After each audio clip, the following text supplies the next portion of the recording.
All right, hello everyone. Welcome to our lesson on problems in psychology. So our objectives and standards to recognize the problems that can happen in psychology and explain how psychologists seek to avoid problems in psychology. And if you would please take a look at the standards.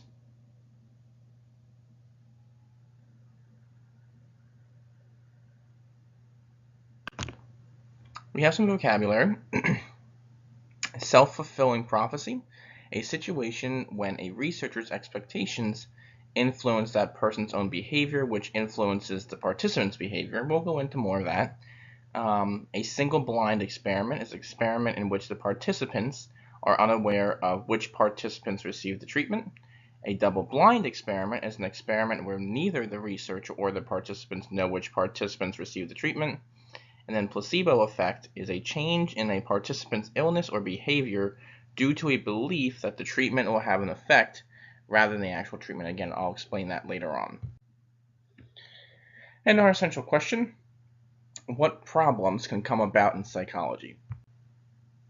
So the issues of ethics. So the methods of conduct or standards for proper and reasonable behavior is known as ethics.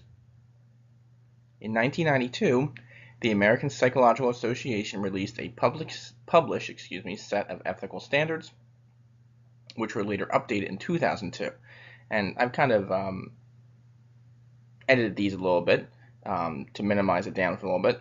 Using recognized standards of competence and ethics to minimize misleading results, being responsible for the dignity and welfare of participants in research, obey all state and federal law and professional standards, recognize the rights and responsibilities of participants and researchers, and receive consent when it is required, avoid deception when possible, and protect any other information. So the self-fulfilling prophecy. So we as humans know that we kind of cue people as to what our expectations of them are. So for example, if you see someone wearing a very strange outfit in public or whatever, you might look at them and go, ooh, or make a face or, whatever, and that person may see you do that, and you're giving an expectation of them in your mind. You're not meaning to, but you are. You're giving or somebody might say something to you and you might roll your eyes. And again, you don't necessarily mean to, move your head a certain way or make a certain gesture, but the way our brains and our bodies are wired, that's how we react, and that builds an expectation. So psychologists also have to be careful not to do this as well as to influence the results during experiments. For example, if they're asking participant questions, like I said, I think in my last lesson, I might ask you what's your favorite color, and if you say, purple, and I kind of make a face or raise my eyebrows, or you might suddenly change your answer, like, oh, I meant blue, I meant green, and it could be an eyebrow raise, it could be a nod, but this could change someone's opinion or behavior. Now, a way to avoid this could be a single blind experiment. For this type of an experiment, the participants do not know if they receive the actual treatment or a placebo. So you don't tell the person, hey, I'm giving you the treatment, I'm giving you or a placebo, which is like a fake treatment. That way, then the person will react in a normal, unexpected way. They won't say, oh, I feel better, since you gave me that treatment. If you tell them you're giving them that treatment, they'll immediately think that they are feeling better. So this avoids that situation. So that's a single blind experiment. In a double blind experiment, neither the researcher or the participant knows who received the treatment. Now you might be saying, well, who knows who got what? Well, there is people involved that will actually know, but the actual researcher who is questioning the person does not know either. So this is a double blind experiment. So this again avoids any type of, fulfilling prophecies or anything like that. So again, like I put here, this can help avoid a self-fulfilling prophecy of what the researcher expects to happen.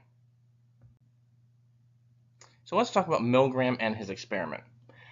So Stanley Milgram wanted to know if participants would distribute painful shocks to another on the commands of a male authority figure. So this happened in the 1960s, and 1,000 adult males were selected for the study. They were college age, they were older men, 1,000 adult males selected for the study. Now, participants were to shock a person they could not see if that person messed up memorized words. Now, the intensity of the shock would increase as well. So what I have here is a picture of what this kind of looked like. The letter E there, the man sitting at the table, he is the experimenter, so he is the one giving the direction. So he is telling the person who is the person with the letter T next to them when to give the shock. So the person who is giving the shocks is sitting at T, and the person on the other side of the wall at L. That person's actually an actor. It's not really another participant. People thought they were another participant, but they are really an actor who is just sitting on the other side of the wall. So again, the person who is T is really the person being studied, and they can't see this other person, but they think that they're giving shocks to another person. So the truth behind the experiment. So in reality, no actual shocks were given.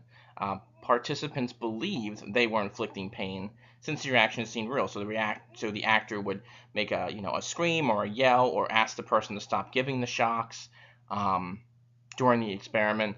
But still, 65% of the people giving the shocks gave it at the highest level. So I said that the shocks would gradually increase. And 65% of the people did accept the command of apply the shock at whatever the highest level was from a male authority figure. So this is a good example of single-blind experiment since one person did not know what was going on, but this also raised some ethical questions as well. So critics claim that Milgram put pressure, I should say on participants, I'm sorry, not of, on participants. Just change that real quick. On participants. Sorry about that. On participants to inflict pain on another. Again, that's kind of unethical. They also claim that Milgram used deception, which we talked about in the beginning of the lesson, that psychologists should not be using deception. So they claim that he did that as well. Another question was, did the information gained outweigh the deception? So did Milgram learn important aspects of, why people will accept orders from a male authority figure? Did that outweigh the deception? In the long run, today, an experimenter is now required to submit a plan to a human subjects committee that can either approve or deny the experiment. So things like that aren't really allowed anymore unless it is approved or denied by a committee. Now, researchers must take into account the effect of placebos when evaluating drugs. So again, I said this during the vocab, but a placebo is a change in a patient's behavior or illness that results from the knowledge or perceptions of treatment. That's called the placebo effect.